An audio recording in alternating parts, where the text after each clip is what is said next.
Episode 8 of Strong Girl Namsoon begins with Jeomju realizing that Namsoon is in trouble and rushing out to help her.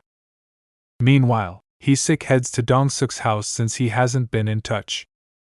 Surrounded by waves of energy, Namsoon throws the industrial press all the way up and jumps high enough to land on the elevated platform where Ryushiro is seated.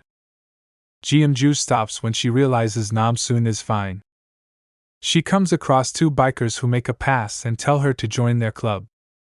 She breaks one of their helmets into little pieces and teaches them a lesson. Jungon is shaken from the burst of energy she felt but freshens up as Junhee comes out of the bathroom. Hee-sik reaches Dong-suk's place and finds the man right as rain. He says water doesn't affect him anymore, but we see a flashback of him taking more drugs, so that's a definite lie. Hee-sik gets a call about another dead body while this is going on.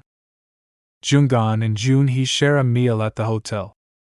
Jungon narrates the story of Jeomju's rise to billionaire status. She started out with 100 million won from her mother and turned it into billions through business ventures and investments. She starts telling him a story about how Jeomju met a man who lost his house to a fire and moved to Africa. Jeomju then bought the burnt-down house, and we don't find out because Jungon gets interrupted by a phone call. At the same time, Hyunsoo and Sunseng are having a meal at the same restaurant. Sunseng accuses Hyunsoo of having changed since he got Jeomju's money.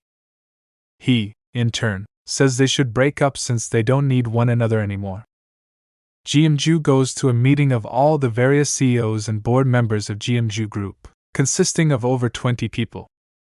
Elsewhere, Namin looks at the business card that was given to him by the woman who gave him the pill.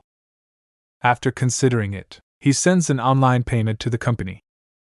Back in his office, Shiro congratulates Namsoon for joining the corporate relations team. When he asks where her strength comes from, she avoids answering. From a hiding spot at the warehouse, Namsoon calls Hee-sik.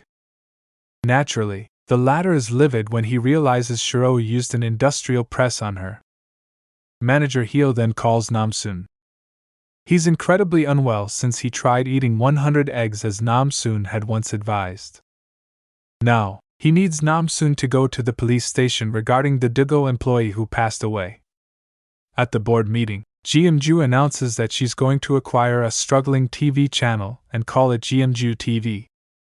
Namsoon goes to the police station and learns that the Dugo employee, Hong Jong-ho, was working constantly due to a lot of debt.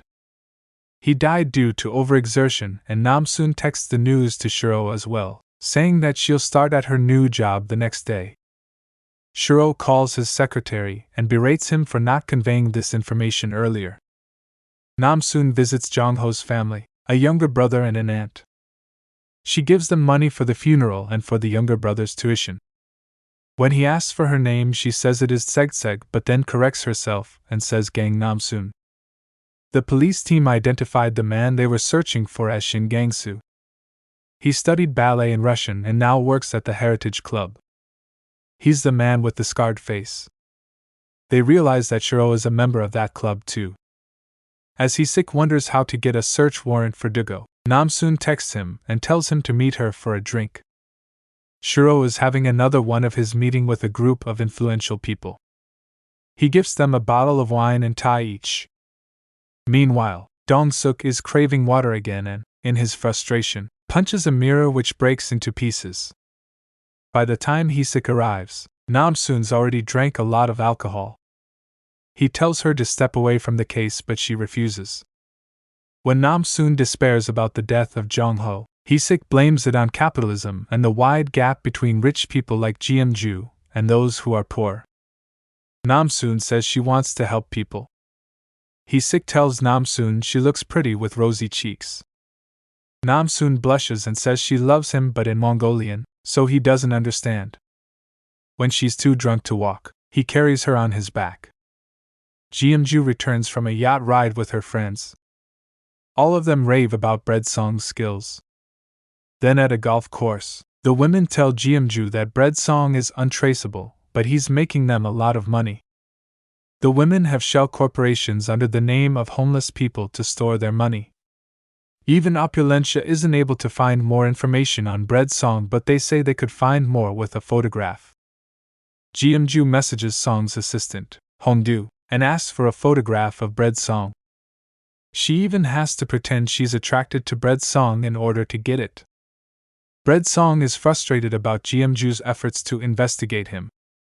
Hongdu tells him that Jeonju is impossibly wealthy and attracted to him, which piques his interest.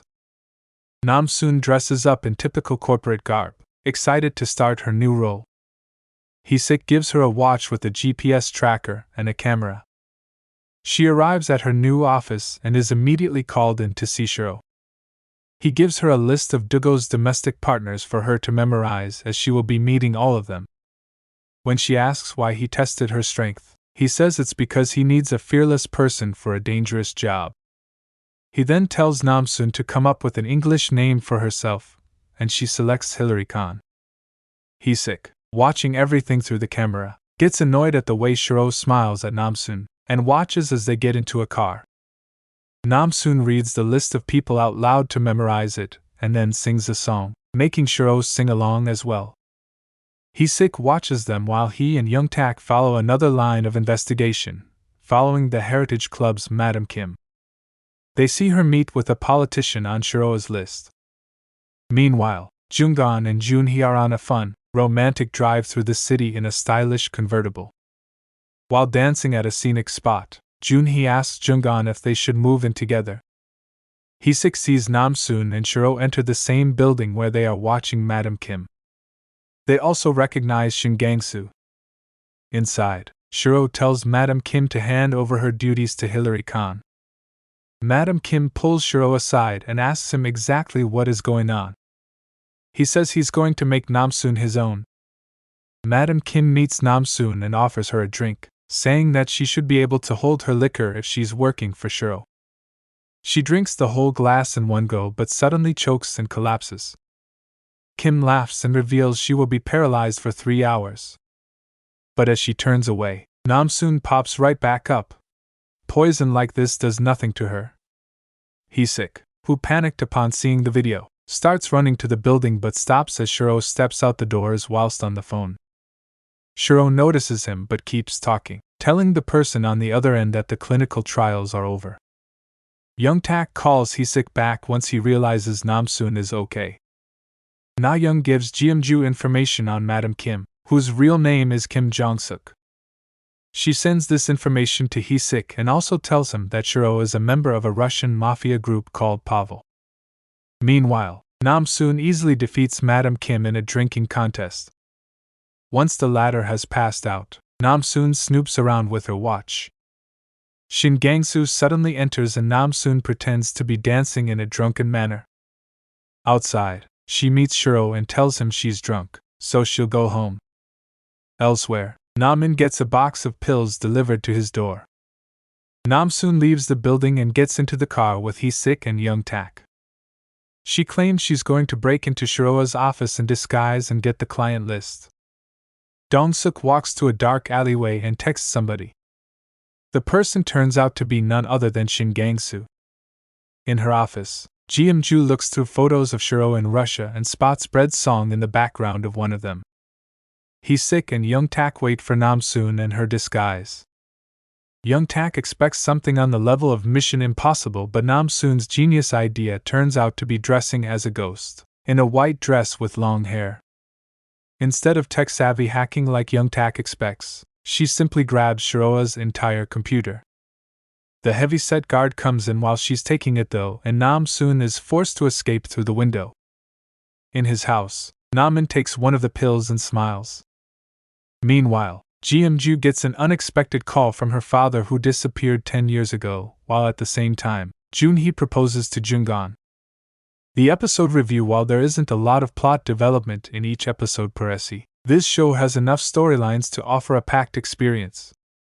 Jung-gun, Namin and even the young couple who have now broken up, all of these characters have trajectories of their own which will no doubt tie into the story in the end. Reaching the midway point of the show with news of Jeonju's father was a smart choice.